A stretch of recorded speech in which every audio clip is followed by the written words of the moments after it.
Hey, welcome to another episode of the Black Guy Tips Podcast. I'm your host, Rod. Joined today, as always, by my co-host, Karen.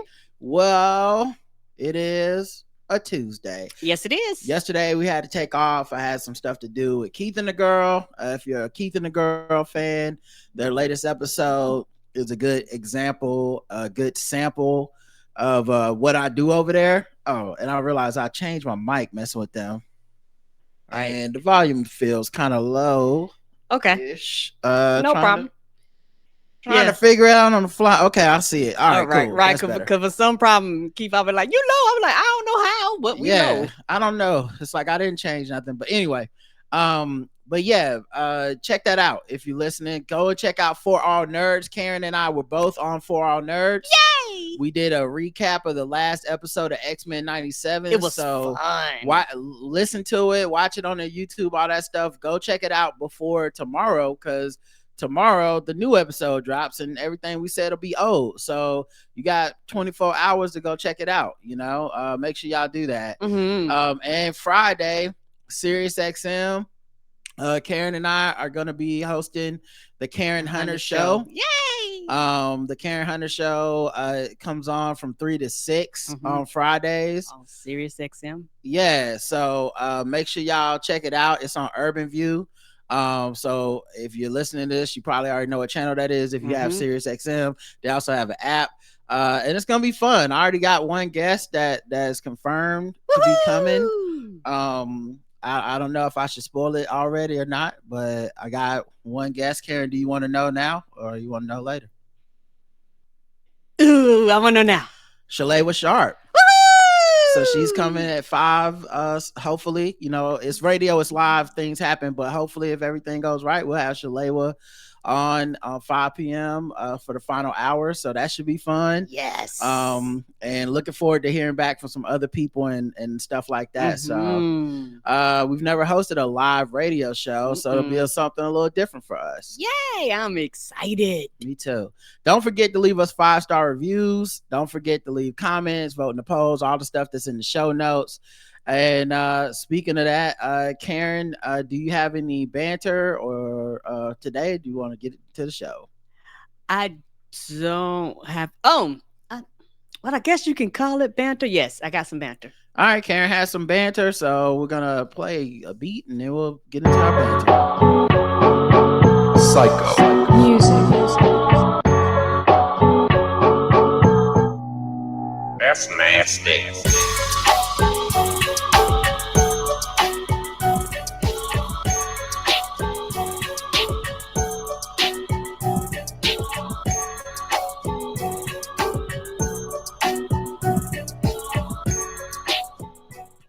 Karen, you know what it is. Banter me down. Yes. A lot of times I think, we know this, your phones and everything listen to you and stuff. And I had talked about me getting a bevel for my chin hair and stuff. And all of a sudden I've been getting like all these promotions for like chin hair and tweezers and like to remove all types of facial hair and things like that. And I was like, wow. I was like, y'all listening hard. And I've been looking like, I'm not going to buy it because I already got me a bevel. But I was like, it looks interesting. And everything Claire they can do, everything Claire today, the best of the best. And so what I've learned to do over the years, a lot of times I will just YouTube reviews of products. A lot of times, and some of that stuff I found like, that shit is fake, particularly on TikTok and the reels and shit like that. I would be like, hey, what are people truly saying about this? And they're not like being paid, because some people do it and they just be like, hey, I'm just out here trying to do it. And some of that, particularly when they come to facial stuff, they fucking up their skin and shit. You be like, oh, the fuck is you doing? No, thank you. I'll let you be the guinea pig on this shit and tear your nose up. So it's just been really interesting to see how the algorithm has been just pumping and promoting, a lot of stuff. And we said this before, but I wish like after you bought something, there was like a check box to be like, I already purchased, advertise me some new shit. Yeah, y'all can stop. I also get that sometimes for shoes. Like I'll buy a pair of shoes and then it thinks I'm a shoe collector. And I'm like, no, I just needed some new shoes for running or for walking or whatever. I need some new basketball shoes. It's like, oh, you want the Jordan 37s? I'm like, no, that's not really what we're supposed to do. So but yeah, I feel you on that. I don't mind it listening to me because a lot of times it pushes me over the edge, especially if I've been thinking about buying something and then I go, wait. And then it'll send me that like, hey, it's on sale, or hey, do you remember when you was looking at this shirt? And I'm like, you right. And child in Fat Kid Deals, he everywhere. But I don't know if the algorithm with that shit too, because I'll be thinking about something and they'll be like, hey, it's on sale at Amazon. I'm like, shit. Yeah, I don't think that's the algorithm as much though, because they just tweet stuff. Okay. And then so it's kind of like the Twitter algorithm will show you what it wants to show you, but that's not necessarily the same as targeted ads, which clearly, okay, you go to, like, if I go to a page or something, I'll see like an ad on that website and I'm like, oh yeah, I did look at that, or something close to that, or this is in the same lane as that. It's like, oh, okay, I'm on TMZ, but the ad on the side is like, you want to buy these kitchen mitts? And I'm like, I was looking at kitchen mitts. They do look interesting. So, I mean, I like to be sold shit. So, and it know too. I'm like, nope. All right. Any more banter? Mm-mm. All right, cool. Let's get into the show. Let's get into some news.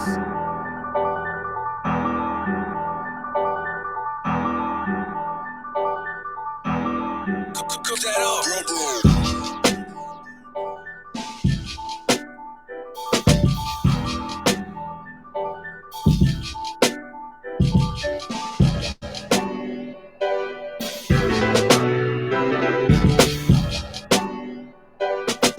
All right. The latest round salvo has in the rap beefs is out there. Oh shit, we still beefing? Yeah. The beef continues. The first one is Kanye West did a Like That remix verse, and honestly it's so whack that I honestly think everyone is just pretending it didn't happen. I'm saying nobody been talking about that. It was taken off of YouTube by Sony, and I have some friends, we're in the group chat, and they were like, I hate this. Kanye made it whack. He said that Metro and Future called him and said we ganging up on Kendrick, we eliminating him. I mean, on Drake, we eliminating Drake, and it makes Drake sound like he's this all powerful rapper that everyone has to try to like take down together. And I hate this, and they're my friends, so I don't want to, I didn't want to insult them or nothing, but I'm like, why are y'all believing this? And it can't be because Kanye said it.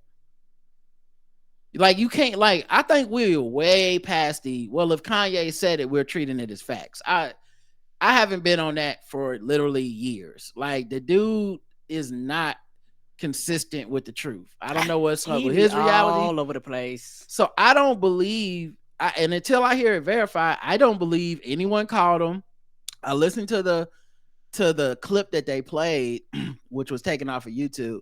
But even in that clip, it sounded whack. Like, the verse was whack. And I was like, it's no way they would let this be on their album because it's whack. Like, you can't be like, we're all dissing Drake and then the it's whack. The other thing he did too was it only like one line was about Drake and J. Cole, and it was basically like J. Cole make people fall asleep, and fuck Drake. And it's like, I don't think you understand what is happening. You didn't understand the assignment. Yeah, like, I'm like, this is not very good here. So here's some of it. I forgot. I can't play it from this browser. You guys won't be able to hear it. So give me a second to pull it up on another browser, and then I'll play it from there. And y'all give me a thumbs up in the chat if you can hear it. I'll let you know when I'm playing it. I'm playing it now. So you should be able to hear it. You know we had to get the hooligans up here. We're gonna take this pussy nigga out. Yo, Dot, I got you.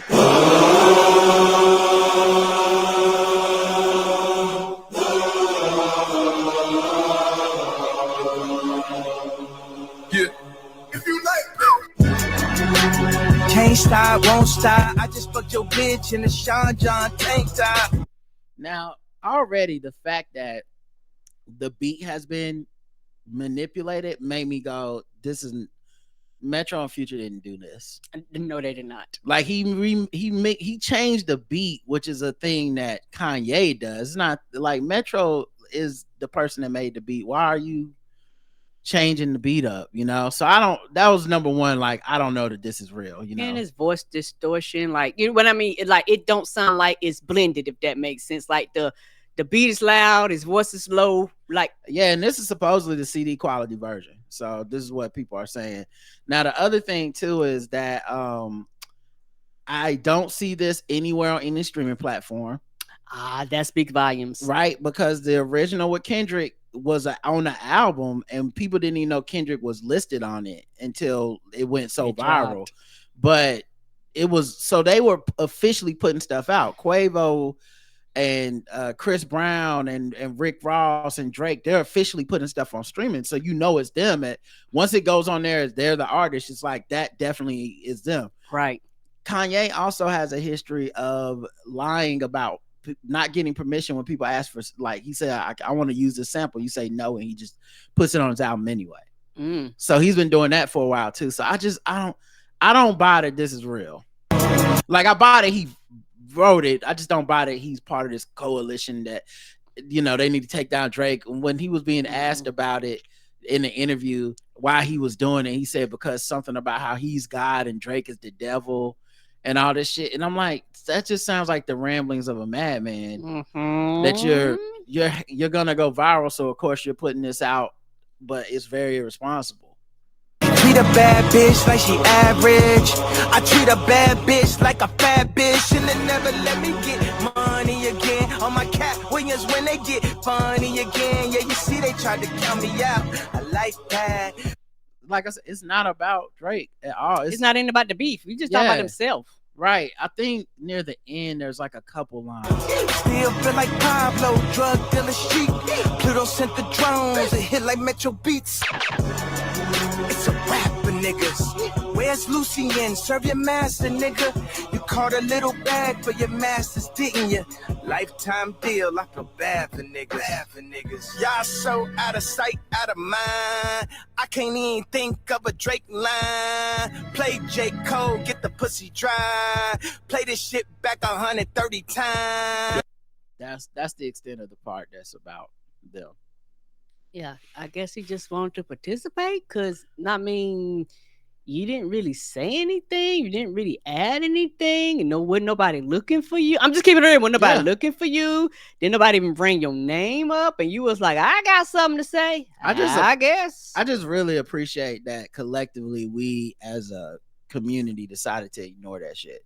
Because, like, I haven't seen anyone really sharing it like, oh, but Kanye's in it now. Everybody's like, okay, we don't know what the fuck Yeezy's on, so we just gonna pretend that didn't happen, and we're all gonna move on to the actual people that are talking a lot of shit about each other and to each other. So last time we caught up on the rap beef, 2024, Chris Brown had sent a bunch of shots at Quavo, and I once again, it's not about playing favorites for me. That shit. He had some boss. That shit was so disrespectful and crucial. I got bodied by R&B nigga. Right. I had no choice but to be like, Chris Brown is winning right now. Yes. Well, Quavo, not to be outdone, he did fire back.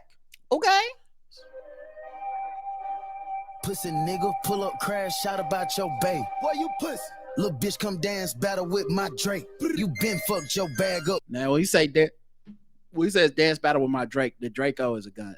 Oh, okay. Yeah. Just see, I know I ain't the only one. I'm trying to help. Thank you.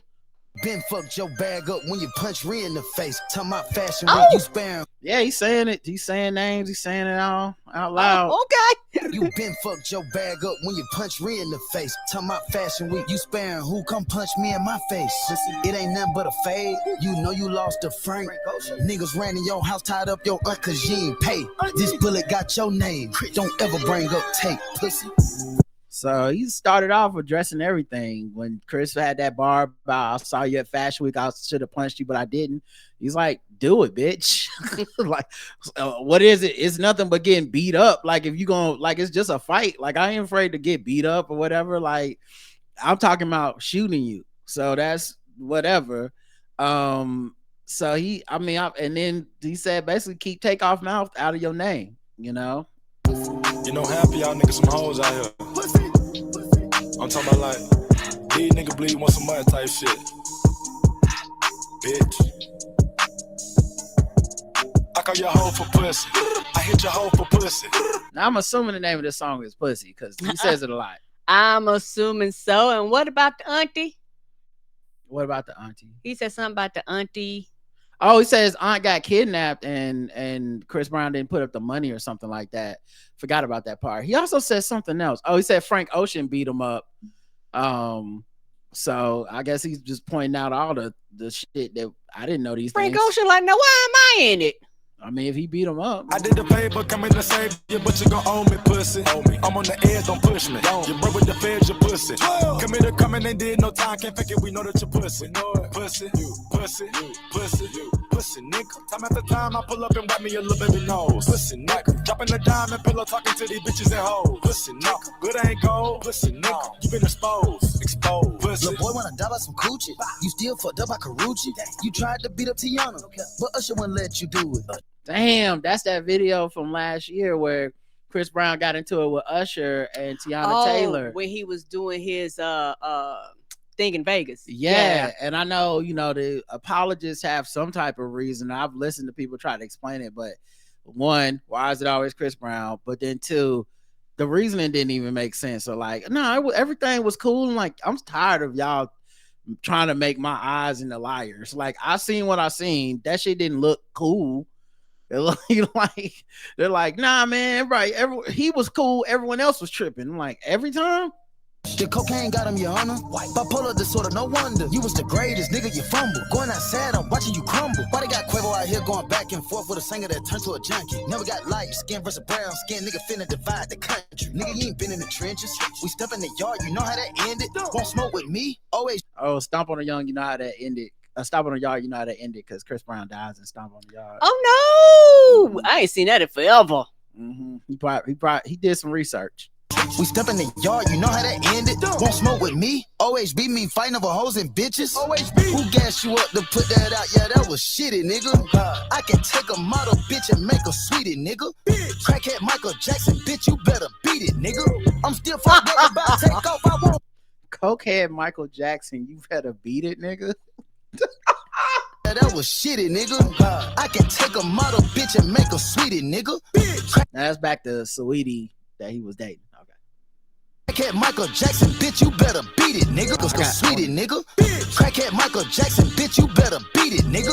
I'm still fucked up about take off. I want who did it, nigga. But that's some real street shit. Back to the industry. Where your baby mamas at? No, they got plenty. Nigga, fuck that. Pussy, every time you see me, keep that energy. Keep that energy. Can't believe I gotta beat you by some women, bitch. I call your hoe for pussy. I hit your hoe for. And that's basically the rest of it is mostly chorus, I believe. Pussy. I did the favor, coming to save you, but you gon' owe me, pussy. I'm on the edge, don't push me. You broke with the feds, you pussy. Committer coming and did no time, can't fake it, we know that you pussy. Pussy, pussy, pussy, pussy, nigga. Time after time, I pull up and wipe me a little baby nose. I gotta say, I appreciate that the boys are rapping. I really do. Let's get back. Make America rap again. Like I really and enunciate their words. I was just decrying how the dudes seem to have lost the plot with just being able to rap and have bars. You know, hopefully no one gets killed behind it, but them getting in the booth and responding with raps is giving me 90s nostalgia. This is what I grew up on. Yeah, this is the best way to do it, and just leave it in the booth. Yeah, so I guess Quavo finally, did it. Now I feel like the real person and people being dissed the hardest, women, because these niggas are fighting over women, but it's all about disrespecting the women. Like, it's like them bitches don't mean shit to me. I'm gonna beat your ass over this bitch. You this low down whore. I'm gonna fight you for the honor of myself, but not because I respect the woman you talked about. You bitch. Right. Crazy. Is it like that part of it is not lost on me? Like I said, I'm not. It's a rap beef battle, so it's not like I'm sitting around like, oh my god, misogyny. Who could have known?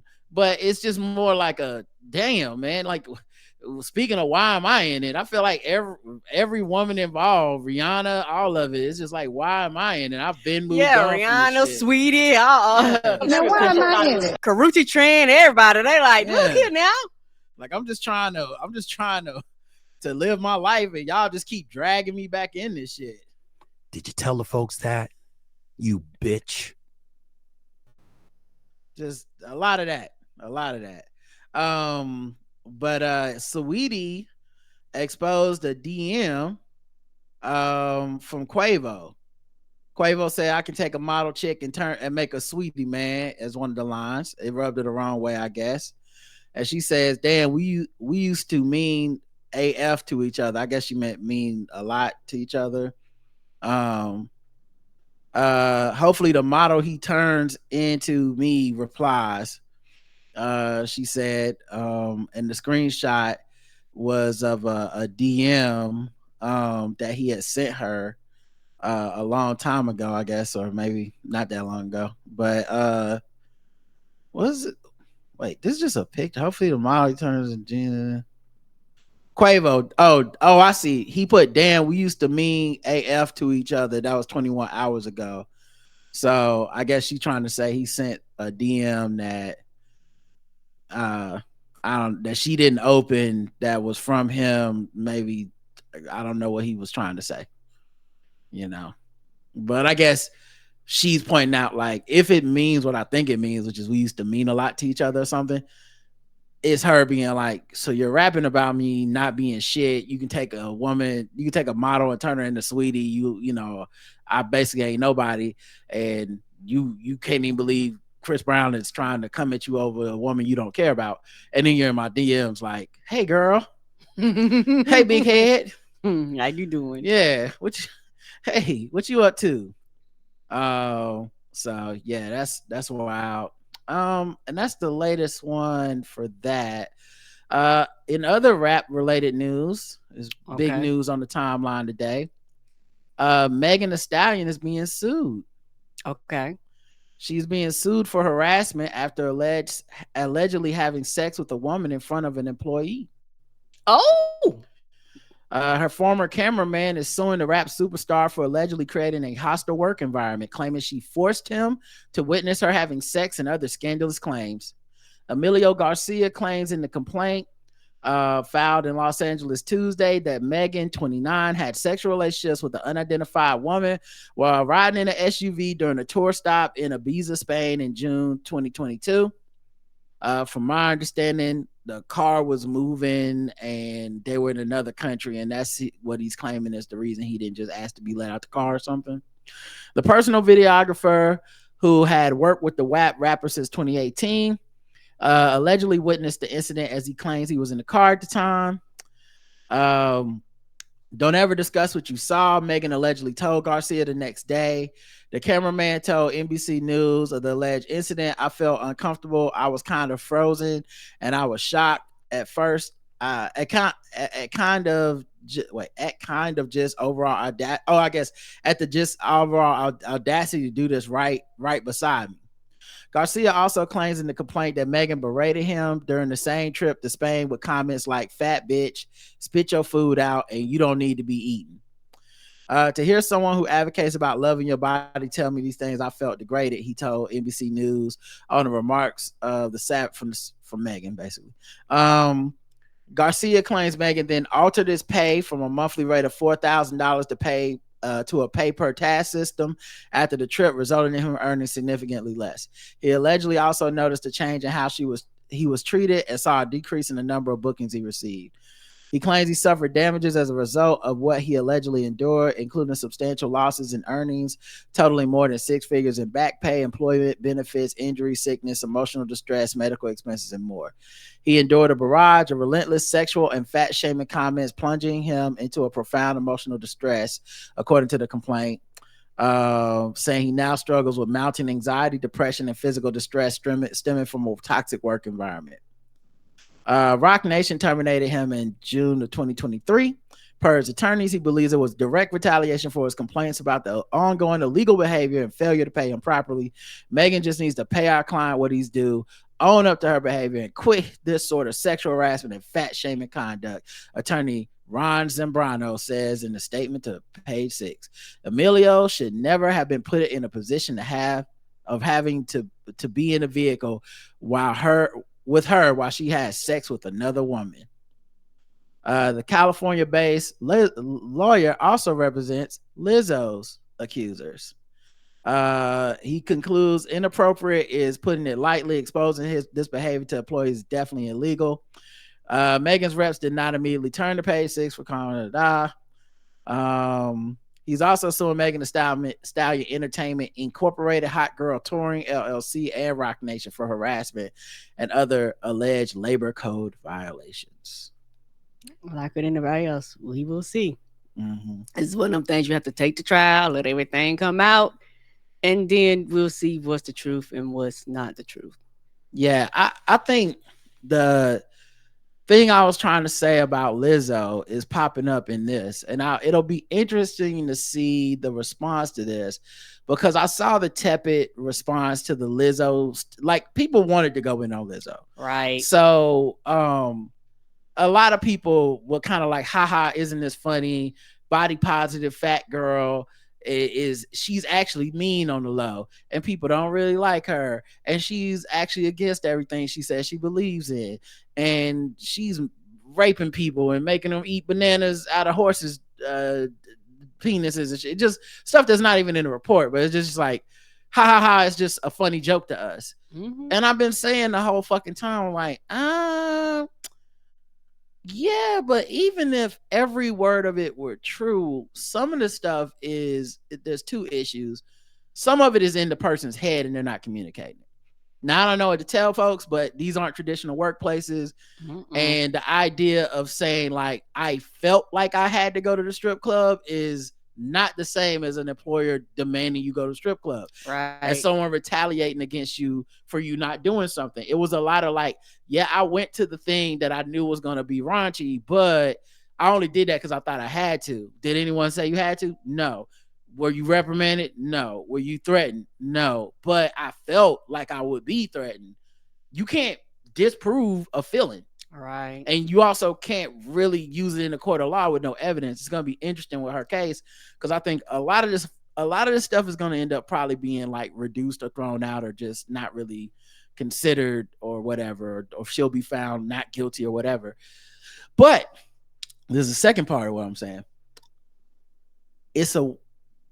This non-traditional workplace shit is not the cool moments that it used to be. Not like it used to be, right? This used to mean you were down to earth. Prince taking out, the band and all the people and they go do some freaky shit. That used to be cool. Madonna doing that shit. That was like the height of can't do that no what more. A cool person. Lady Gaga. It was like it's not just that they're on tour. They're fucking and sucking and fucking getting drunk and high, and they're having such a great time. It's always like, yeah, except back then, no one would have even considered a person coming out saying, right, well, actually, Madonna had that orgy. I really didn't want to be there.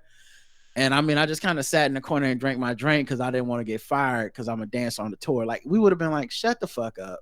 It's Madonna. When you got the Madonna job, you knew what was up. I'm not saying that's right. I'm saying that's how we would have reacted. Right. Now, post Me Too, I feel like we're much more considerate of people's feelings. Right. And we're less so inclined to be like, well, that's what Megan does. What the fuck? Like what's the problem? You know what I mean? So I think that's part of it. The other thing too is when you blend these fucking workplaces, and I try to be very careful about this, even with our podcast, even when I work for Game Theory. There's certain shit that is cool with you and your friend, and you and the homie are joking, and it's all right. And if I wrote it down on a sheet of paper and filed a lawsuit, everyone will be mortified. Right. For example, because I believe this dude is gay, and so it could be like some funny hot girl shit or whatever, and you think you're making jokes like, you fat bitch, ha ha ha. You don't need to be eating that, ha ha ha. And then you write that shit down. It's like hostile work environment. Because you wouldn't say that if we worked in a cubicle next to each other. We would just kind of know you don't say shit like that. It wouldn't matter if you thought it was funny or not. Wouldn't matter if you thought it was cool. There's rules, there's regulations. You have HR. That shit makes a difference. Right. There's no HR in this entertainment industry. You know, there's this. I mean, I'm sure companies have it, but we both know that it's such a non-traditional situation. I'm sure when you get hired to be the camera person for Megan Thee Stallion, there's no HR orientation.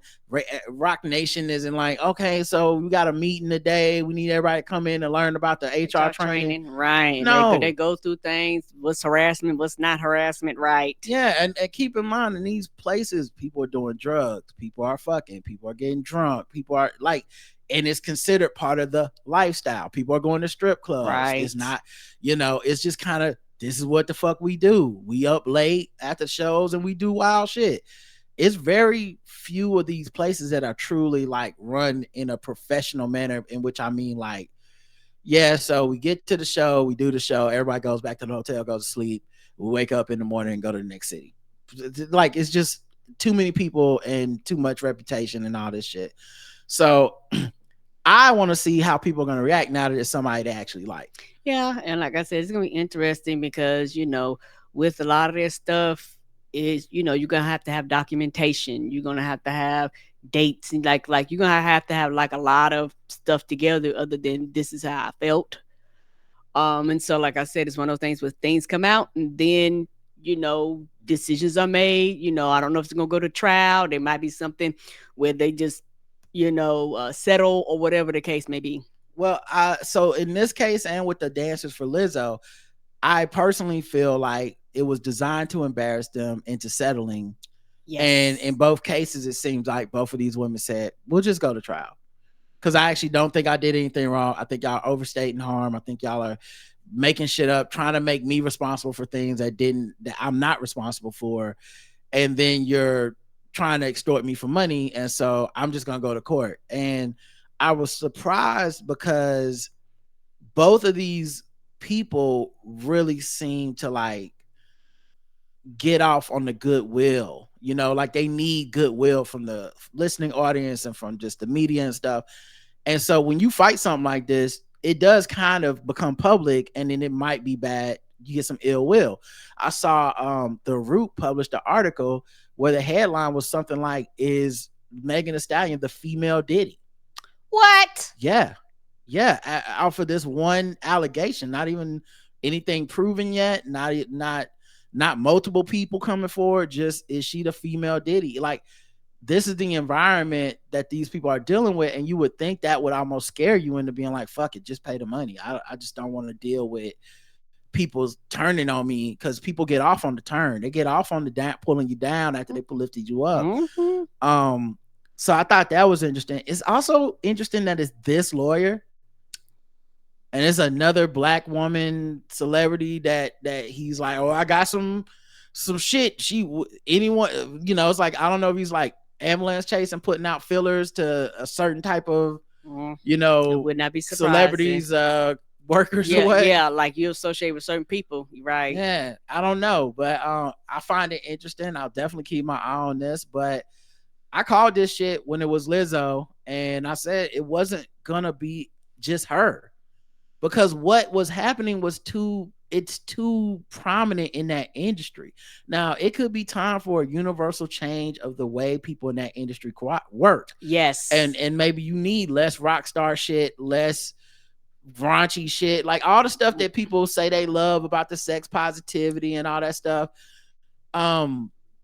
it it's not as easy as people think it is, and it doesn't come with an instruction book. And so while 99% of other cameramen, and maybe even this cameraman, sat there, would have been like, what a cool moment, it only take one person to be like, no, this is actually fucked up. And they're not wrong that it would be fucked up, assuming that it happened the way that they said. You know, we'll find out. Yes, we will. But like, you wouldn't be wrong to be uncomfortable with that. You know, and definitely if you switch the genders and shit, everybody would feel that way. And and the power dynamic is, I work for you. I'm not actually your friend, no matter how friendly we are. If once this paycheck stops coming, as evidenced by this lawsuit, there's no relationship. So clearly we're blending certain shit in here when it's really a work thing. Yeah, and like and I do agree. I think that you're going to have, well, we'll see. I know that people watch and look and listen, so it would not be surprising if other celebrities started adjusting accordingly, and you started seeing them by themselves more, just them and their bodyguard. Like, nope, when I do shit, I'm not rolling with my crew. When the concert ends, y'all have a good one, and then they go off separately, you know, to do other things with other people that are not their employees. Yeah, like I said, it's very interesting because I think this could be an inflection point for entertainment, especially with so much of the content coming off of these rappers not being rap, right? A lot of the content for Megan Thee Stallion is her Instagram and the videos she puts together, and all this stuff. And you know what? That means a person is there filming you all the time. Like, you know, this isn't necessarily like the influencers going and setting up a tripod at the gym and then filming themselves and coming home and editing it. No, she got a team, you know, so you in the back, you know, making out with somebody, and that's gonna be content one day. You don't know when you're gonna put it out. You never know how it's gonna work, and you do got to treat your people good. But at the same time, like, what happens if he fucked up and you have to fire him, and he goes, all right, well, now I'm suing you and I'm gonna make it seem like you was somehow abusing me, even though I didn't seem to have a problem with it at the time. I don't appreciate you cutting back on my work or whatever. You know, those dancers got cut from the tour and then they sued Lizzo. Right. Like, it wasn't like, you know, they were like, man, this shit was so abusive and toxic and fucked up. It was like, oh, now that you're saying I'm not dancing well enough to stay on the tour, fuck you, you know, which, once again, not saying who's right or wrong as far as, or who's telling the truth and who's not. That's what the court's for. But I think those situations are often blended, and then this kind of thing shows you the other side of it, you know. And I think a lot of people are guilty of it. I don't think it's just a rapper celebrity thing or whatever. I think power dynamics, even at a normal job, you can be guilty of this, and it's not really something. Actually, you know what? Guilty is the wrong word. Complicit, because I don't want to say guilty, because I don't even really mean it. That something happened that was wrong. Right. For example, if you have coworkers and they're like, let's go out for a drink after work, and you go I'm gonna go home, and they go, come on, man, please, man, you never hang out. And then you go, but then later, let's say you get fired or something happens at the job, and then you sue and you say, yeah, they forced me to go out to drink. I'm an alcoholic and I'm not trying to be around da-da-da. We didn't know. They could say that it don't fucking matter. Like, that's your version of events, and that's what you're sticking to when you go to court. Now, it may not pan out in court for you, but that's just a regular workplace. You ain't got to worry about Twitter getting involved. No one cares about your Instagram, right? All that type of shit. So I've just been very fascinated by how much this is starting, and I feel like this is not the end of it. I don't, because if we're being 100%, this isn't even really egregious violations we're hearing from Lizzo and Megan Thee Stallion. Like we've heard stories that are worse than this. We've sexual like abuse on people, touching people, doing things to people, physically assaulting people, threatening people's lives, you know, that kind of shit. This is not to say, if this is true, not to say it's not fucked up, but like, this isn't even the worst. There's got to be people out there doing way worse than this. And once the once the motherfucking waterfall starts, it's gonna be interesting to see how it goes. Ain't that the truth? All right, let's go to the next article. Minnesota Senator Nicole Mitchell charged for burglary after being found in home. Minnesota State Senator has been arrested and charged with first-degree burglary. Democratic Senator Nicole Mitchell was arrested after being found inside a home in Detroit Lakes, Minnesota, nearly 4 hours northwest of Woodbury, which she represents. 49 years old, she was booked at the county jail and was being held on burglary charge. Her late father lived on the block. At 4:45 a.m., police responded to a homeowner reporting a burglary. Officers found a woman inside the home who police identified as Mitchell. Tax records show that in 2022, her stepmother and her late father lived on the block where the suspected burglary occurred. Was she trying to go to their house? It doesn't say what, like any motive or anywhere, just that they're aware of the situation. And that, what could have happened? I don't know. Was she drunk? Was she high? Did she walk into the wrong home thinking that, that was their house? Because like you said, they on the block. And it's just me guessing. I'm assuming that she was like, oh yeah, I'm going here, and ended up walking in the wrong home. Maybe. I mean, because if he lived on the block, maybe that's a confusing situation or something. But yes, what a weird scenario. I need more details. A lot of details left out. Yeah, I guess it's early on that one.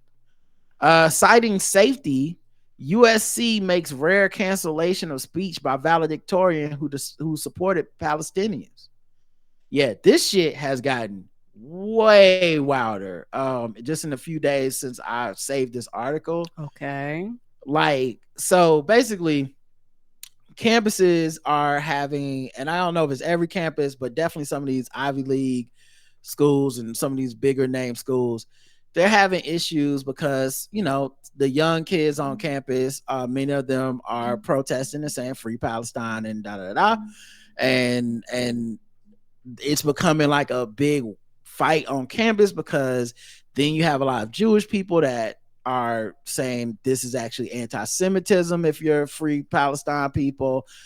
Some of the altercations are getting physical.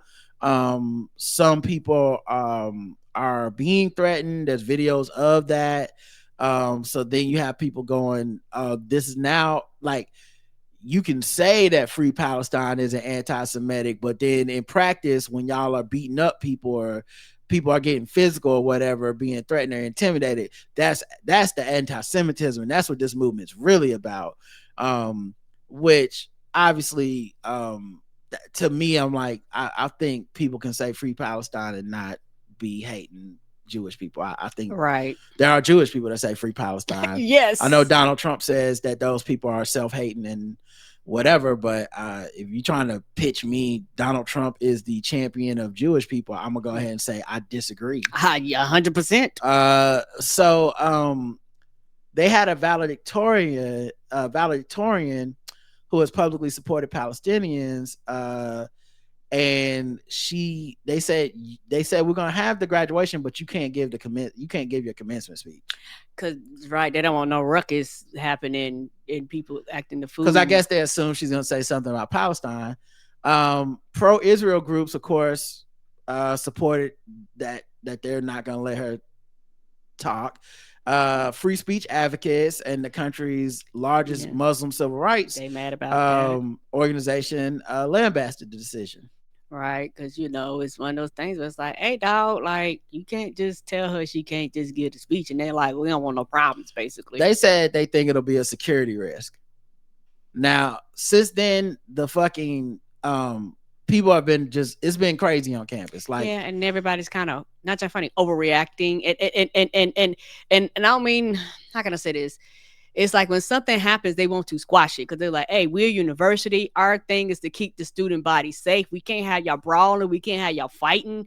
You can march and shit, but we can't have the other things that are going on that, with it. So it's just they in a hard spot. It's interesting because I feel like them not allowing her to speak was a self-fulfilling prophecy that now does make it a free for all.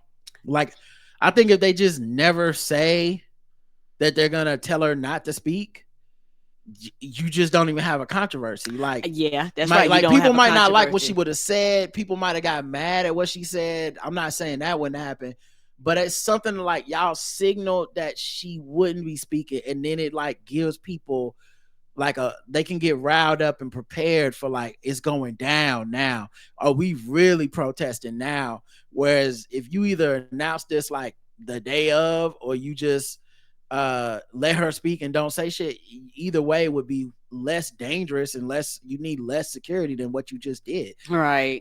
They've now canceled all the outside speakers for this year's graduation ceremony. So I guess the only people gonna be speaking of, I guess, will maybe the dean or something. Like, good. I don't know. Make it short. We ain't gotta be here 4 hours. Get this shit up with. Of course, Karen. That's where Karen goes. I'm sorry. Yes. Stifle free speech, guys. We just want short. We just want a short graduation. Okay, that we're not attending.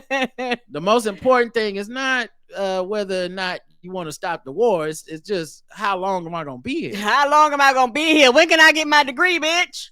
But yeah, it's been interesting to see how it's really falling apart, and they're not the only campus. I don't know if it's just not happening on other campuses, or just these are the campuses that white folks are obsessed with, so this is the ones we're getting reported on. And I'm not saying that leaning either way. Right. I'm literally saying I don't know. And the media has tended to be drawn to these large universities. Yes. Yeah, like I really don't know. And I know a lot of them have famous donors, and so the donors are being like, I will stop supporting the university, and then that becomes more news. So right. Yeah, I really don't know how like widespread not just the dissent, but the quelling of the dissent is, and also Republicans are really seizing on these because they're like, we got a couple of these people out of there with the hearings and y'all are anti-Semitic and we got y'all to step down. We got people to resign, and they personally hate the idea of colleges because they claim they're such like free speech and liberal institutions. And so I think in a large part, they hype up what's happening to be like, see, your campus it's got violent anti-Semites, and y'all are, and this is what shit, education is. Shit they don't even believe in. They just like, let's just throw gasoline on this fire and let them quote unquote burn themselves up, basically. Don't defund the institutions and shit like that. So like, part of this is not even them giving a fuck about the issue. It's just like, oh, it's a chance to get at the people we hate, which is colleges. So right, when a lot of them got degrees from these places. Yeah, it's a lot. USC is catching hell for this shit, which I mean, predictably, I could have told them that. I think that was kind of obvious what was going to happen with that. Right. Let's see. California schools are forced to compete with the fast food industry for workers after minimum wage hike. What does it tell you that they raise minimum wage to $20 an hour, and now they're like, people might stop teaching at the school and go work at McDonald's? To some of us, it sounds like teachers might be underpaid. Ain't that the truth? Maybe it's just me. Maybe I'm tripping. Right, you done worked and got your degree, and some of them teachers get multiple degrees, and you get, I done got my master's and my doctorates, and y'all want to give me a fucking extra $1 an hour. They paying $20, bitch. Why am I here? Like, if you're going to deal with McDonald's and everything that comes with McDonald's, working there, everything that comes with it, if you're willing to deal with that rather than them kids, there is a lot of questions that I have about what the fuck is it like being a teacher. Yeah, and the thing is, teaching has changed over the years, and you have a lot of people that teaching is just a job. They didn't get into it for the love of the kids, none of that shit. It's like it's a paycheck. And you do have people, I got it for love of the kids, but they was like, it's so many rules, so many regulations. I can only stick to this. You can't go off the script. You got to do this. You just pumping shit into them so they can regurgitate it. Shit like you know what? I'm sorry. It's not, I'm thinking about the teachers. It's not just the teachers. It's also the people that make the food in the schools. Because they aren't making $20 an hour. And yeah, you're going to lose them. Yeah, for them, I actually could see it. Because how much worse can McDonald's be than dealing with kids for less than $20 an hour? My mama used to do that job where you would be like the cafeteria person who like served like the lunch and things like that. And she would say she dealt with like elementary, like the younger children. And she would say it will be a mess sometimes. The kids would ask for shit they couldn't eat. They would whine and cry and fall out and shit like that, you know, when you be like, you can't eat this, you can't have this, and then they hold the line up. Like she was saying, it can be something else, just dealing with that, just going through that entire process. And for some of them, they go, well, I make food anyway, being underpaid, being treated like shit, I might as well go on over here and make more money. Yeah. And so some districts have already made changes so they can keep their employees, such as a 10% increase for food service workers and other low-paying jobs, followed by a 6% increase in July of this year that'll bump the wages up to $20 an hour. So, like, some districts are like Sacramento said, let's just nip this in the bud. Right, I think everyone's gonna have to do this because they already having shortages, and when people go shortages, people automatically assume that these quote unquote shortages is the bus drivers and the teachers, because those are kind of the ones they emphasize on the most, and maybe the teachers more than the bus drivers. But there are other places in there too where people, like say cafeteria workers, the janitor, the librarian, if your school still has a librarian, shit like that. A lot of these times these people don't get paid a whole lot of money, and they go, well, if I'm dealing with this, I can go make $20 an hour. The fuck I'm here for. Yeah, so interesting. Very interesting to see what's happening with there. But so it's not the teachers. That's my bad. It's the food people. And I'd imagine janitorial, custodial staff, all that stuff as well. All of them fall up underneath that. Let's see. Playground bullies do prosper and go on to earn more in middle age. Well, that defeats a lifetime of things I've told myself. All this time I've been soothing my ego with, but I'm gonna be better off than them when I get older. Yeah, you beat me up today, but one day I'm gonna be rich and you gonna be broke. You gonna die in the gutter. Oh no! That's what they beat me up. Ain't no oh no, they were beating me up. If you beat me up when I was a kid, I was definitely wishing all the ill will, just cancers and HIV. I happen to be blessed. Well, I didn't have to deal with that. Yeah, well, some of us had to fight, to prove ourselves. Not everybody could just be nice, right? Apparently not. Not everybody could just spray some Jerry curl on people and make them run away like a skunk or something. I've had to get rude and nasty with people, but no, not no bullying. So it turns out they're actually likely to earn more money in middle age, according to a 5-decade study that upends the maxim that bullies do not prosper. Wow, could they bully? They bully in the workplace too? Do they bully for more pay? I don't know. They just going in the HR asking for a raise and then giving them a wedgie. They don't get their money. They're also likely to have higher job satisfaction.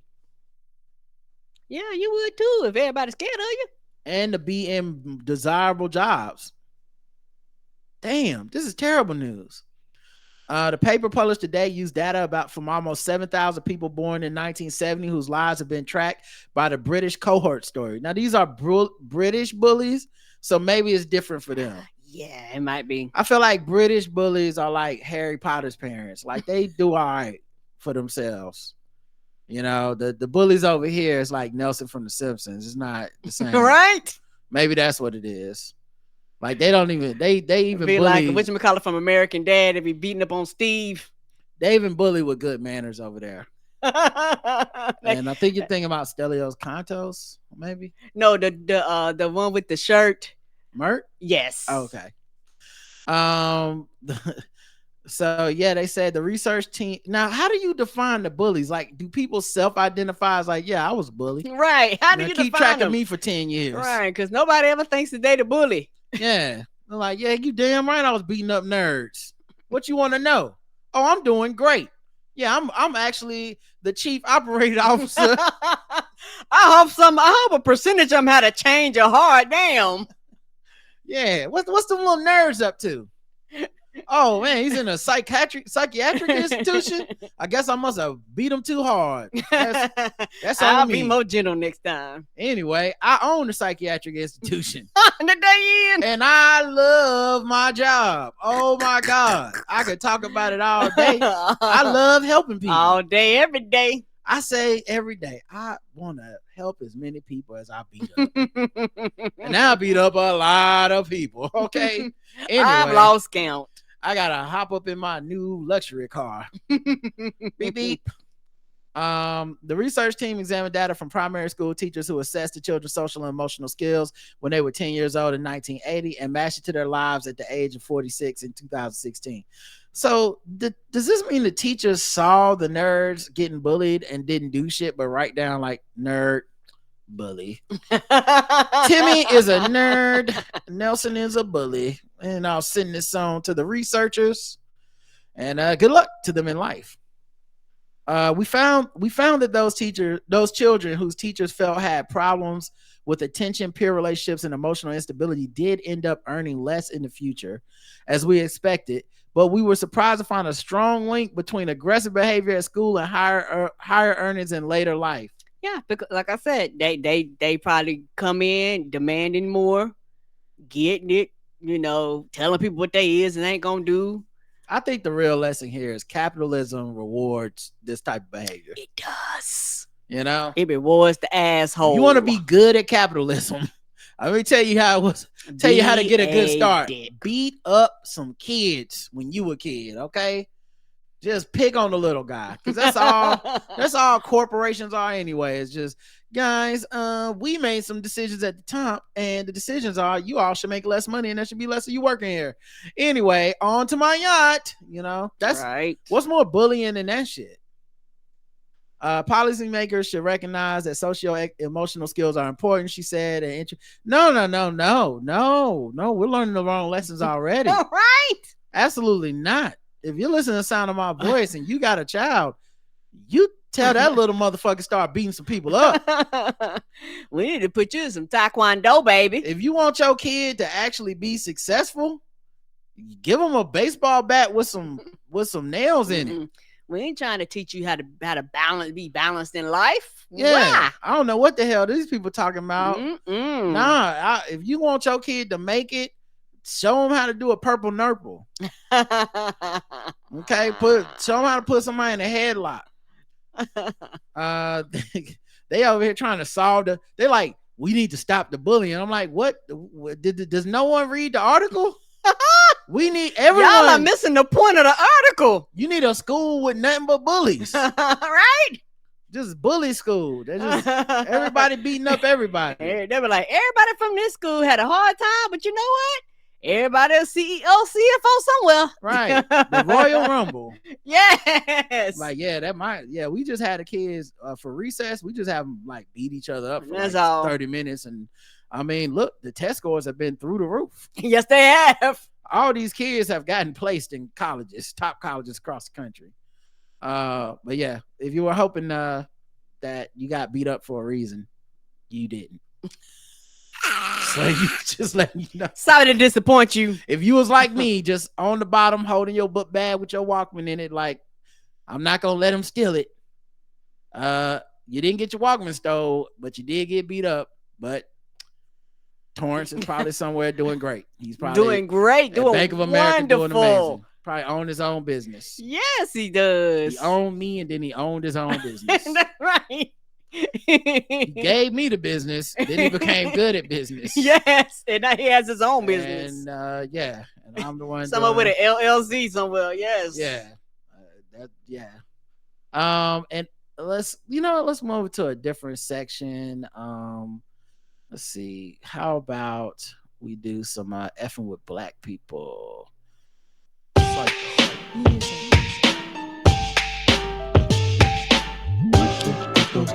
people, just fucking with those blacks. Fucking with those black people, fucking with those blacks. Fucking with those black people, just fucking with those blacks. All right, fucking with black people. Go around the globe, find different articles, and make us feel fuck with them. We'll assign point scores from 0 to 100, intervals of 25. Today's contestants. Everybody. George Floyd scholarship accused of discriminating against non-black students in a federal complaint. The George Floyd Memorial Scholarship offered at North Central University in Minneapolis, Minnesota, is being accused of violating the Civil Rights Act. The Legal Insurrection Foundation the name is the Legal Insurrection Foundation. That's a bit on the nose, right? Like, y'all love insurrections. They're like, now we doing it legally. The Legal Insurrection Foundation filed the legal complaint Monday with the U.S. Department of Education for Civil Rights. The conservative nonprofit says his mission is devoted to advancing free expression and academic freedom on campuses. The foundation claims that the George Floyd Memorial Scholarship is violating the Title, I think it's Title 6 or Title 4, I don't know, rule of Civil Rights Act of 1964, which prohibits discrimination on the basis of race, color, and national origin in programs and activities receiving federal financial assistance. To be eligible for the scholarship in question, the applicant must be a student who is black or African American, that is, a person having origins in any of the black racial groups of Africa. Students who do not meet the prerequisite racial category are automatically ineligible for the scholarship, which, of course, civil rights attorney Amir Beno and Cornell University law professor William Jackson said discrimination against white applicants is just as unlawful as discrimination against black or other non-white applicants. Regardless of NCU's reasons for sponsoring and promoting the GFMS scholarship, it is violating Title 6 or 4 by doing so.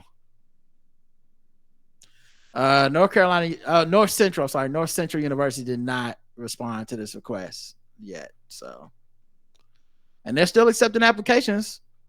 And the recipient will be selected by June. So, all right, 0 to 100, Karen. This gets to Dracarys. The biggest reason why is because this organization and other organizations, and this is going to start happening all across the country, anything that actually is targeted towards anybody marginalized, they're going to go ahead and they're going to attack it to fucking pieces. That's the whole purpose of this.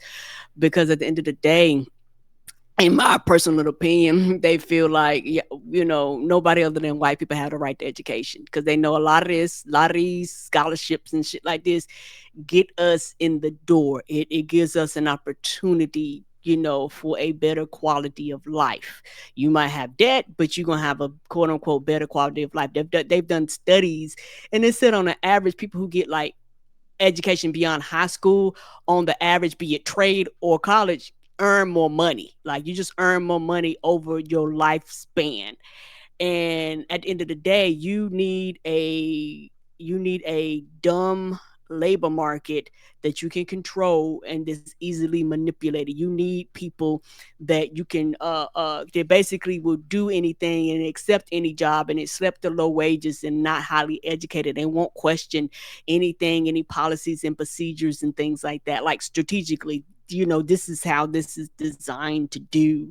And so the thing is, even if you do this, they can still just give it to black and brown people, because the thing is that I think the thing that upsets me about this the most is like, y'all are going after shit that y'all wouldn't even put an application in for. Even if it was open, you would fucking bypass it from the beginning. So it's like, oh, you just don't want nobody to get these other than white people.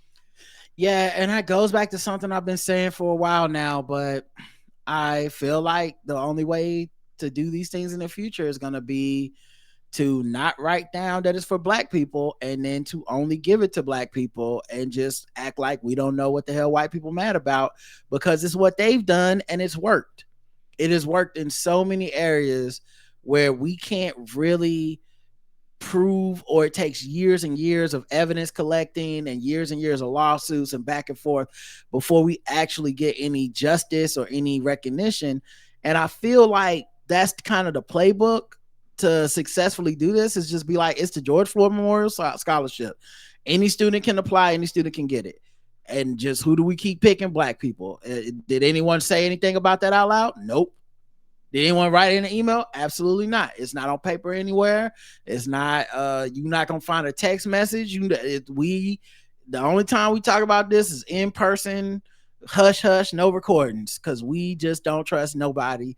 But when we get in that room with a handful of people we trust and we making a decision, we know that it's only going to black people. I feel like that's the only way to make this shit work. But yeah, it's definitely a Dracarys for me as well. Yeah, and people need to pay attention, because just like everything else, black people are the canary in the coal mine. They attack us first, and then they go after other groups. They don't do this. Yeah, right. There's Latin scholarships, there's Asian scholarships, Jewish scholarships. Yes, they're not doing this to nobody but the ones for black people right now. Right, and they're gonna attack all them other shits too. Yep. All right, let's go to the next one. Billy Dee Williams says actors should be allowed to wear blackface. He said, if you're an actor, you should do anything you want to do. He was speaking to Bill Maher on the Club Random podcast. I didn't even know that man had a podcast. Yeah, he's 87 years old. He's discussing white actor Laurence Olivier's performance as the titular black character in the 1965 film Othello. Although Olivier wore blackface, Williams said he thought it was a really interesting performance. When he did Othello, I fell out laughing. He stuck his ass out and walked around with his ass, because black people are supposed to have big asses. I thought it was hysterical. I loved it. I love that kind of stuff. Then they give us the origins of blackface and minstrel shows. Maher then said Olivier wouldn't be cast in the role now. Here's the thing. Today, they would never let you do that, he said. Williams said, blackface? Williams insisted, why not? You should do it. If you're an actor, you should do anything you want to do. As an actor, whatever you think you can do, you should be able to do it, he said. Maher then made the point that Williams actually lived in a period where you couldn't do that, where you couldn't play the part you should have played. Williams, who was best known for playing Lando Calrissian in the Star Wars franchise, pushed back. But it didn't matter. Of course, it happened, but the fact is you discuss it. The point is that you don't go through life feeling like I'm a victim. I refuse to go through life saying to the world, I'm pissed off. I'm not going to be pissed off 24 hours a day. In the earlier part of the interview, Williams also mentioned his desire to be recognized as an individual. If I'm going to be creative, let me be creative as an individualist. I don't want to do anything based on this whole idea that you're a black person, you're a white person, and things of that nature. I'm an artist. I'm a creative entity in this life. So yeah, that's what Billy Dee was saying. What 0 to 100? I give. I'm gonna give this one a 75. I'm bothered by it, and bothered a lot. It's wild though, because this is one of those things where he says this, but I also know that he's not stupid. You said this, but it's not acceptable. Yes, you can do it, but as an actor, you're gonna have to deal with the backlash of people not liking it and people being upset. It, quote unquote, may have been acceptable at one period of time, but it's not acceptable now. And so people have to live in the now when it comes to these type of things. Yeah, he's acting like a real Sambo Calrissian right now. Oh no. The thing for me is, the quotes. I was reading the article. It's like these quotes just keep getting worse all the time. It's the thing for me is I do understand what he's trying to say, and a lot of these actors say that. A lot of older black actors, Morgan Freeman says and stuff too, and it's the double is you know, it's the double-sidedness of blackness, right? Because I think most of us relate to and understand the idea I'm an individual and I don't like being put into a box and defined and having all my work looked at through just the prism of race, and that's it. And, right. You know, and so as a black artist, I'm always having to confront this in all my work, and I never get to truly just be free. Right. Everything needs to be through the lens of race, and I'm tired of it, right? Mm-hmm. I get it. And I think most of us can identify with that. I think when you're talking to Bill Maher, who you can't really cut out of this because Bill Maher has a pretty wild history with insensitive racial comments and all kinds of, like, he's kind of quasi-conservative at this point. It comes off as a different type of message, you know. I can see that. It's not, yes. like, maybe if he was sitting on a panel and it was him, Dee Williams, and Morgan Freeman, and they were all like relaying different ideas about race and artistry, I feel like in that environment, people would be more forgiving, even if he said something similar, which is, you know, this idea of race not being that big a deal and blackface not being that big a deal and all this stuff. And it also sounded like he was amused by it, and I kind of feel like I gotta give him a little credit because I didn't hear it, but it sounded a little bit like that. I mean, if you want to do it, do it. Like, it didn't sound 100% like an endorsement, like, oh, I want you to do it. It sounded, because then he went and said that Laurence Olivier performance, he was making fun of it. He didn't say like it was a good performance. He said it was interesting, and he laughed. He thought it was funny, and he laughed at how he walked around like with his butt. That to me is not a man saying like because it's such great artistic integrity. That's him being like, well, he looked like a fucking fool, but sure, if that's, you have the right to attempt anything when it comes to acting, and when it don't work, oh well, I'm gonna laugh at you. So I'm not 100% sure that 87-year-old Billy Dee Williams it just lost his whole marbles and was like, I think racism is over or whatever. That's why I gave it a 75, right? Yeah, so maybe it's my biasness towards Billy D, but I think I'm gonna only give it a 50. I think I'm gonna give it a 50. My eyebrows raised. If he gets asked follow-up questions and he does elaborate into some things that I'm like, oh no, then maybe we'll see. But right now I'm gonna give it a 50 and just hope that he didn't mean it in a way that is denigrating, you know, like acting like it's not a big deal that people did blackface. Because a little bit of his comments came off like, I don't want to be a victim. And this is always tough for people especially of a certain age, because they do this thing where, and it's hard to tell, and it's a trust issue. You only know if you really talk to these people. But it's a fine line between, I don't want to walk around with my head down being angry because I'm a victim, and hey, racism isn't real. Rest of you blacks need to just stop talking and complaining. Yeah, there is a line there. He didn't say that, so I'm not going to assume he believes that. Right.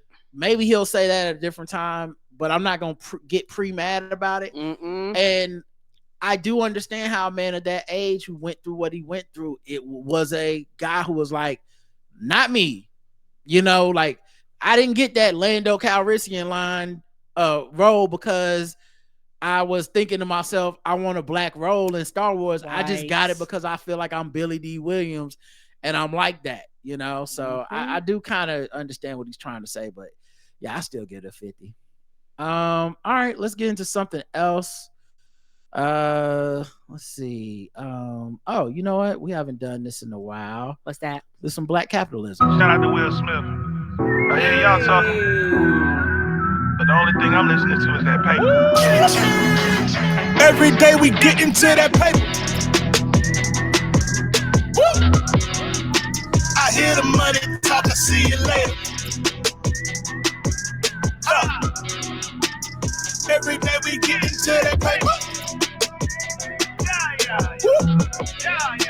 I hear the money talking, see you later.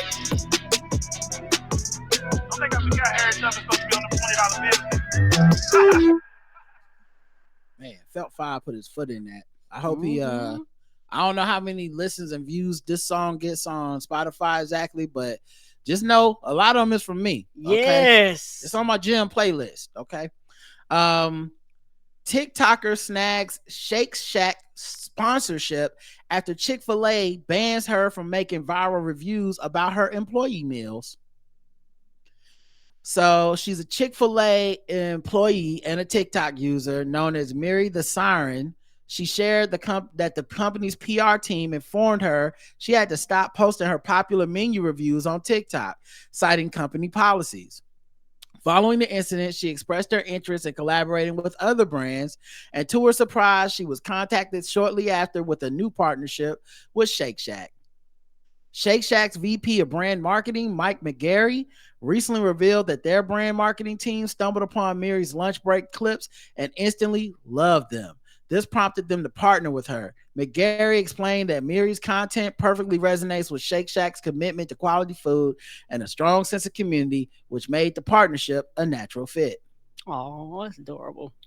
Yeah, it's interesting too, because a lot of people are like, well, this means Chick-fil-A fumbled the bag, blah, blah, blah. But if she was an actual employee of Chick-fil-A and using her social media, I can see why they would just have a policy against that, because we're always assuming the positive, right? Right. She's going to keep making great videos. Everyone's going to love it. It's going to go viral, But also, like, that person, you're leaving a lot to the discretion of this content creator.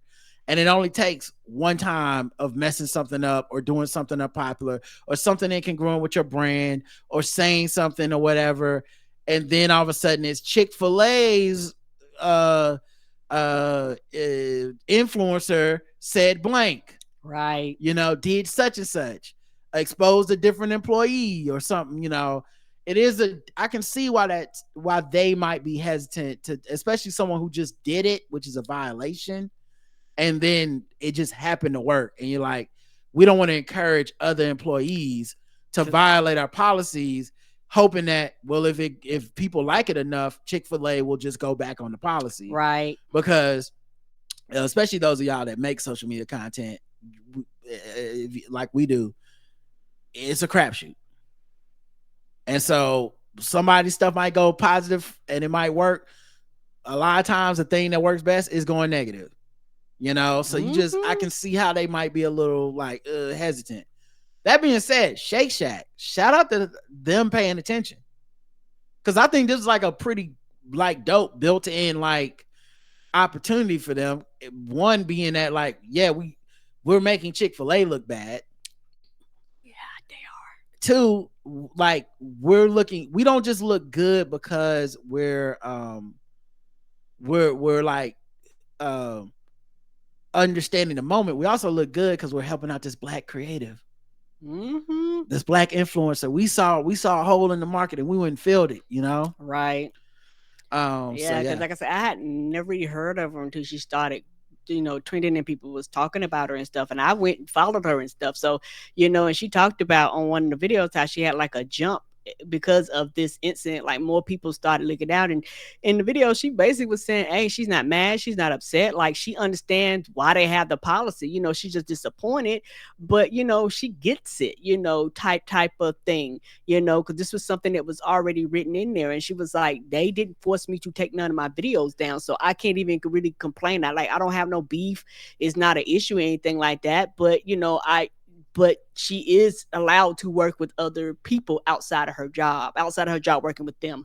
And it's very smart of her not to. Like, I think she also proved her savviness, because where a lot of influencers and people of that type, that ilk, they would have made a video dissing Chick-fil-A just to be like, oh, I can't believe they da. And that's not the smart move. That's not the long-term savvy move. The savvy move is to be very gracious and, hey, I have no issues with this brand, because, and this happens a lot with influencers and entrepreneurs on social media.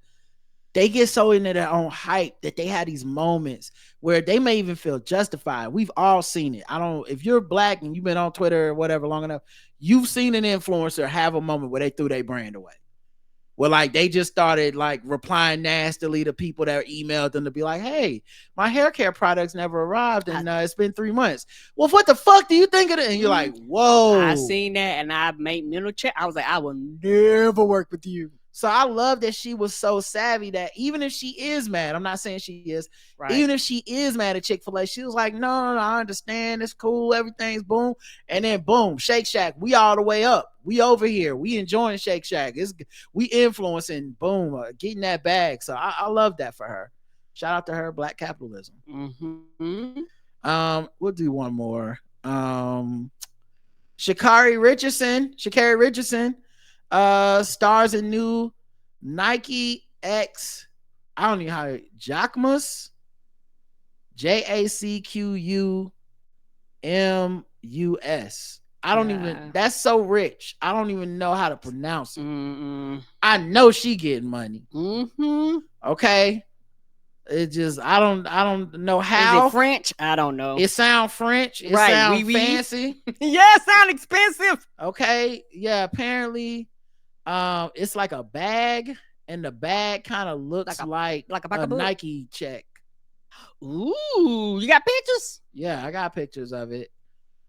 She signed a $20 million 5-year contract with Nike in December of last year. Chad, that's probably like a $2,000 bag with a check. This week she was teased as the brand ambassador for Nike and Jorma, I don't know how you pronounce it, collab that releases next week, Wednesday. A black Jorma bag I think that's how the French say it. Jorma was shown being held by someone with a distinctive tattoo on their wrist. And the caption fans asked to guess who was in the picture, and of course they realized it's Sha'Carri because everybody knows the tattoos. Ooh. The company also announced the bag would be released and retail for $525. I believe that, yeah. Mm-hmm. Yeah, and you're gonna see people stunting on hoes when they be showing up everywhere with them bags with the swoosh. The bag is so small. I don't even know what all you can fit in there.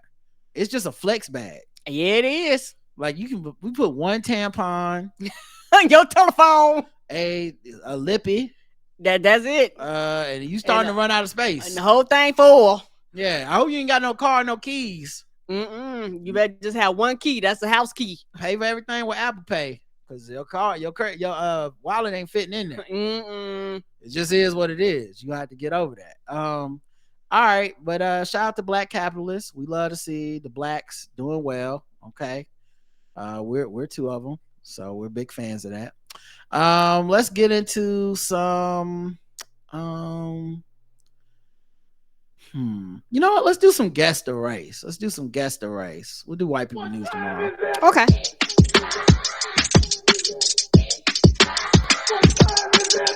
It's time to guess the race. It's time to guess the race. It's time to guess the race. It's time to guess the race. All right, guess the race time. We go around the globe, find different articles, guess the race of the people involved, and Karen and the chat room try to guess, and they are the contestants today. And of course, all of them are pretty much racist, so we'll see how it goes with them. We will. Oh shit, I just realized y'all can't hear the sound. I have to put this in a different browser. All right, our first article is Serial Dine and Dash family of 8 caught on camera doing runners at more restaurants and are feared to have hit 7 restaurants. 8? Yeah. That's an organized crime syndicate. 8. Shit, you can't get 8 people to agree on shit. Oh, it's not a news article, it's just video footage of them. Okay, all right, I'll read it.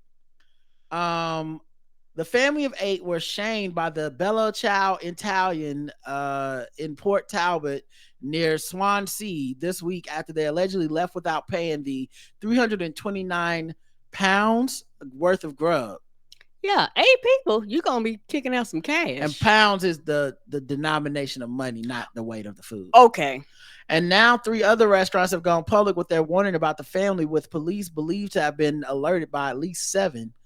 The family could face up to 2 years in prison for theft from the series of alleged rogue restaurant eat-outs so far over the last 8 months. It is led by a middle-aged couple who even took a toddler in a baby chair on the latest runner. Yeah, gotta start them early.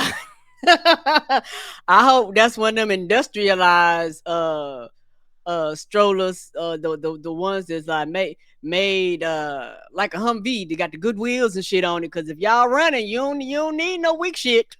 It is let's say the Yard in Cowbridge, River House in Swansea, and La Casone in Skewin have gone public with appeals for restaurants to beware. Bella Child claims that a woman who was part of her group had tried to pay with a savings account card that got declined twice. They say she said her son would wait outside while she went out to get her other car, but she did not return, and her son did a runner. I guess a runner is when you just run out the restaurant. Oh, no. Manager Tyrone Reese, we're not guessing his race. Tyrone was mad. The family-run business said they reported it to the police and added they were ordering the most expensive things on the menu, like T-bone steaks and the like. That's how you know they was running. Mm-hmm. The restaurant posted the Dine and Dash video on their social media pages that went viral and received over 12 million views. After sharing the clip, other restaurants have come forward to say they believe the couple has targeted them. All right. It was on the thing like, we tired of y'all. People go, hey, ain't that the family that was here? Mm-hmm. Mm-hmm. People gonna be on the lookout for them now. They ain't gonna be able to dine and dash no more. La Casona said that they got hit with a 300-pound bill that didn't get paid. After the meal, the Mediterranean restaurant said after the meal, 4 people had already left our restaurant. One lady stayed with a young boy to pay. The woman tried to pay with a card, which was declined. She said she would get another card from the card. We asked the boy to stay and wait for her in the restaurant. She left. And 10 seconds after the boy started to run to the car, we called the police as soon as it happened. Police responded that this was not an emergency. We could only report them, which we did. So that's the thing. You got a car that you know not working and that you know gonna get declined, and you want to quote unquote use your baby as collateral, like the child is collateral, and then basically you go crank the car up, the baby probably watching you pull around, and as soon as you get to the front door, they basically dot out. Yeah, it's just a game to the kid, right? The Yard in Cowbridge says a similar incident happened where it was a 151-pound bill that didn't get paid. We reported it must be a little cheaper. They said we reported it to the police. She was pleasant throughout the meal. They asked for steak too, but we do not do steak, and thank goodness. When it came to pay, thank goodness, they was like, look, we don't do pastries, ma'am. When it came to pay, the family left, save for the woman. She tried using a bank card, which was declined twice. Then she said she was going to a cash machine a few doors down and ran away. We've been open since 2017. This is the first and only time that it happened to us. We were just in shock, and we have heard from around 7 other restaurants in South Wales of a similar thing happening. Well, y'all better leave South Wales. Y'all is on the list. All right. Well, Karen, guess the race of this family. Oh, white. Karen's going with white. Let's check the chat room, see what they believe. What's the British equivalent to trailer trash? White. Trailer trash. Probably something like mobile rubbish, I would imagine. They probably say something like that. Yeah, white. A family of 8 and nobody used the word thugs. White. Not the Royals. White. Well, the correct answer is everyone got it right. White.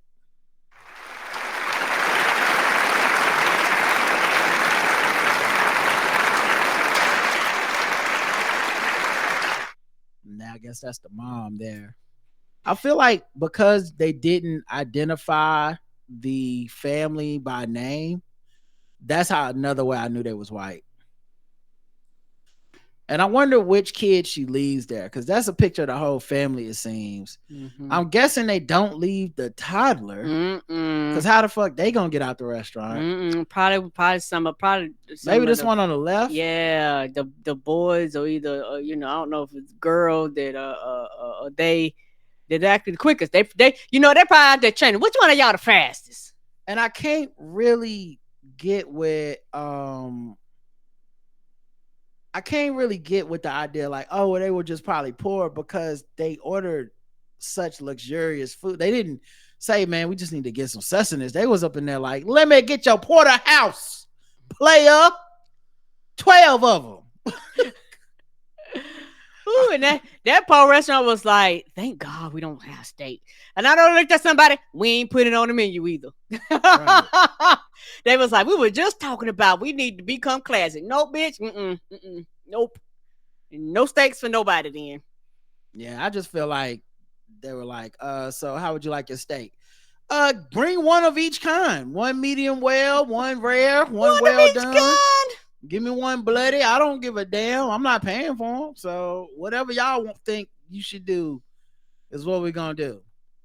A woman says that God told her to shoot interstate drivers because of the eclipse. No, ma'am.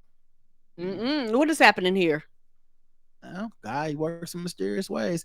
A woman in Florida claims she went on a shooting spree after being told to do so by God because of the total solar eclipse. Maybe she watched that episode of Heroes, thought she had some powers. The Florida Highway Patrol announced in a news release that the active shooter situation began Monday, April 8th, as 22-year-old Taylon Nichelle Celestine entered Florida's Interstate 10 driving a purple Challenger. She's a Georgia native. She allegedly began firing multiple shots into another vehicle. Within 5 miles of entering the interstate after telling hotel staff she was going on a shooting spree directed by God in retaliation to the solar eclipse. Oh no, did they call 911 as soon as she got out their sight?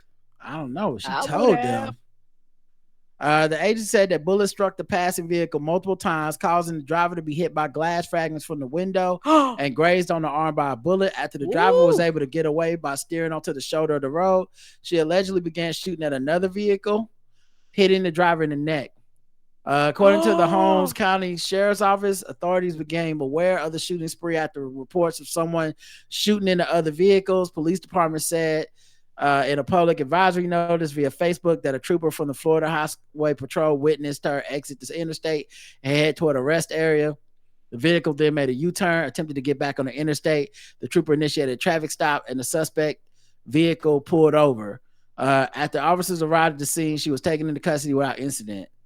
They state that an AR-15 and a 9mm handgun were recovered from her vehicle. She was charged with attempted murder, aggravated battery with a deadly weapon, and improper discharge of a firearm. Currently, there appear to be 2 victims. One has been cleared and released. The other receiving medical attention. No remaining threat to the community. That could have been much. You literally could have caused an accident. Somebody randomly get shot. Next thing you know, they running into people. All right, Karen, guess the race of Taylon Nichelle Celestine. Black. Karen's going with black. Let's check the chat room, see what they believe. Man, this is why of all the things God could say, why is that the thing? I don't believe it. Shoot some people for the solar eclipse. Oh, okay, God, no problem. How you could be sure that's not the devil or demons? That don't even really sound like the new God that everybody be talking about. That sound like the old God from the Old Testament. The old school God. Yeah, that don't sound like that ain't the grace and mercy God. Yeah. Demons told me to do it. Who told you to do it? The demons. Let's see. Purple, people killer, black. CCC, pre-PhD, black. Unfortunately, this some nigga shit, black. The new GTA 6 trailer just leaked, black. Got my superpowers on December 21st and they upgraded during the eclipse, black. The correct answer is black.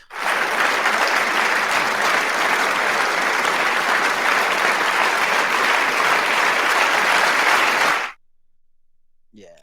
Oh, she did that. Yes, they gotta wear one of them vests too.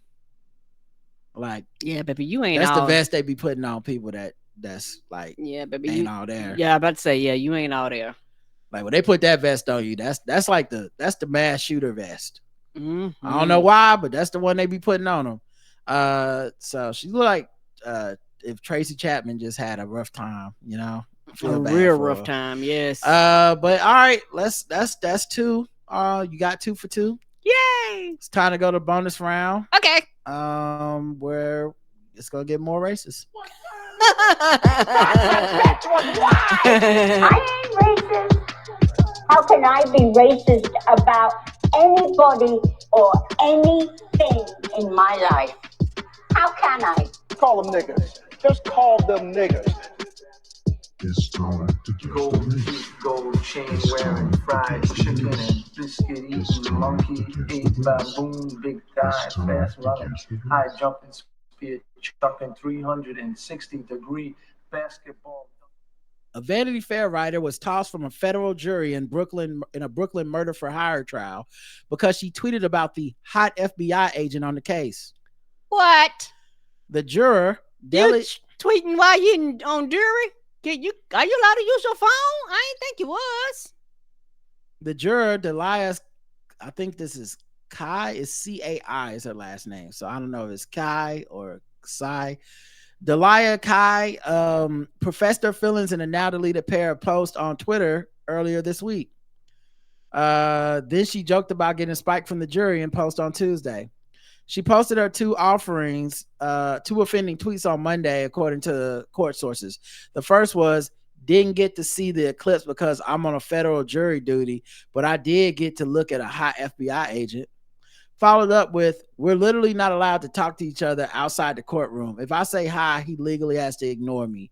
Don't they know this is how I fall in love? Yeah, you need to be doing that court case, baby. In an interview with the Daily News Thursday, she said she was embarrassed by what happened. I've never served jury duty before. I never interacted with the criminal justice system. I think I went in pretty naively. It was not my intention to make light of something as serious as a murder trial. She added that she didn't think at the time that posting generally about her jury duty experience was against the rules. I'm sure I thought about it for 5 more minutes. If I thought about it for 5 more minutes, I would have understood that was hugely inappropriate. She added that she has posting disease and tweets about everything in her life. In this case, I made a really bad internet joke and there were consequences. I was so dead in the brain after that whole day. I was just trying to be funny, which is what I do when things happen in my life. Yeah, you know what's wild about that too is, let's say no one caught these tweets and connected it to this case. That feels like the kind of thing you can get something thrown out for. Right. Because you can make the argument like, well, this woman was so enamored with the FBI agent that she fucking threw my defendant in jail. She was selected as a juror for the trial of Anthony Abreu, a convicted drug trafficker from Queens, accused of assassinating a man in 2019 at the behest of a Manhattan real estate developer. The feds say Abreu's target was Zen Chris Gu, who was gunned down outside a Queens karaoke bar. Ooh. February 12, 2019, at the behest of his former boss, Quang Ming Allen Yu. Yu who was convicted of murder last October, was blinded by rage and revenge after Gu, his former protege and project manager, started his own business and took several of his clients. Well, yeah, you got to murder the person. That's the only way to make that right. Apparently. Abreu was the man who pulled the trigger. On Thursday, jurors got to hear the testimony of Yu's ne'er-do-well nephew, who admitted to helping his uncle plot the killing and has turned government witness in hopes of a lenient sentence. So yeah, they said Kai apologized to the judge, said she didn't realize her post, which didn't mention any specifics about the case, violated the court's order. Shortly after, she posted on Twitter, anyway, so I got kicked out of jury duty for posting about it. Learn from this what you will. Then she followed up. The judge said, girl, go to horny jail. In another post, she wrote, oh my God, well, it turns out if you post FBI man hot, you are a bad, horny citizen. She tweeted, then in a reply to a follower, I'm ready to serve, just not the way they intended. So she still had jokes. Mm-hmm. Yeah, you didn't take any of this seriously, and it's a federal case. And I guarantee you, that's something that they said, don't be posting shit online. Like, I guarantee you, this was covered. That sounds like that's what they would tell you. Right. That sounds like that's what they would tell you. Like, this is some basic ass shit. You just decided to go, quote unquote, against it and thought you were going to be funny and thought you was going to be so obscure enough that you act like odds are they ask you a lot of shit up front, and a lot of it probably is all your social media shit if you're going to be a juror, because people put shit online. And yeah, you come and all of a sudden case get thrown out, people get, it could be a huge issue. And depending on what you do, they can charge you with a crime for breaking the fucking law by posting shit. She told the news that she took it in stride online and continued to joke about it, but obviously I'm horrified. I'm so sorry. I was just making a joke. That's just like the mode I am in life in general. I'll tweet about getting dumped. I did not understand the stakes. I did not take the gravity of the situation into account. All right, Karen, guess the race of Delia Kai. Delia Kai? I'm actually going to go like Asian. All right, let's check the chat room, see what they believe. I didn't know I couldn't do that. White dumbass. All right, it's taking a while for some of these to get in. Yeah, it's a little white. Delay. White. The Lex, two people said white. Lesson after the feds is some white shit. Legally blonde. Sex in the jury white. Asian says nerdy sensei. So she agrees with you. All right, the correct answer is everybody said Asian except for Karen and Nerdy Sensei. And everybody except for Karen and Nerdy Sensei. Y'all got it wrong. Karen, you got it right.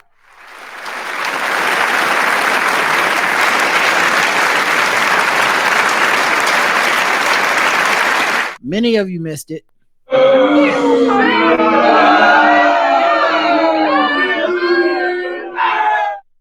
That was clutch, Karen. How'd you get that? Shout out to watching anime. Oh snap! Shout out to watching anime. Because that she knew. Yeah, because that sound like some anime character. You know, like that last name. I was like, that sound like that will be something somebody will be called first or last, or somebody got power. It right. Yeah, you got it right. So I don't, I would have missed it. I would have went white. Yeah, you're right. All right, let's get to the last thing. Sword ratchetness.